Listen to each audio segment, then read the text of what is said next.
Hi everybody, in this video we're going to cover how conditionals work in Thunkable and what the Mutator tool is and how it works. Let's go ahead and take a look. Let's start off by just having two components in our apps. I'm just going to have a button in here and a switch in here. And let's also start putting a event handler in there. So we want this all to happen when the button is clicked. And I'm going to grab our conditional, which is the if statement. Remember, a conditional is just a block or a piece of code that only happens under certain conditions. You see that? Conditional conditions. So what is the condition that we want? And where does it go? And how does it know what condition we want it to follow? Well, in the conditional, you'll see there's an if part here. This if part is where it's going to test or find out what the condition is that we want it to look for. So in this case, we're going to try to say if the switch is on, right? Or if the switch's value is true, right? Then do something.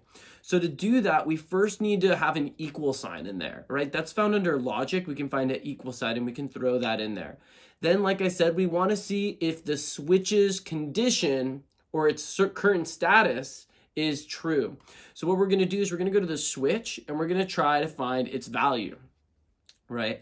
And once I go to its value, I'm going to just place it in one side. So now it says if the switch's value is equal to, and we want it to say true. That's found in logic as well, right? So now it will only do this bottom part if the switch's value is true. Now we don't need to use just the switch. We could test for a lot of different things.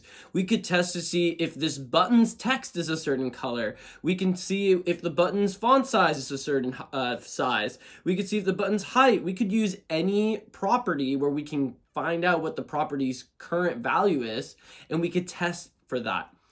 Now, the next thing I wanted to show you is the Mutator tool.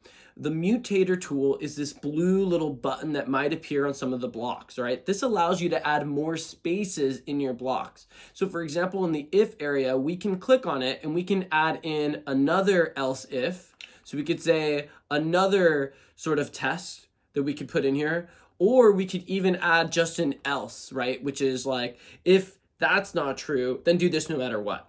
Right, that's what the else stands for. You can also find this kind of Mutator tool in the join block if you need to add text together, right? You can hit this little button here and you can add a lot more spaces for this join.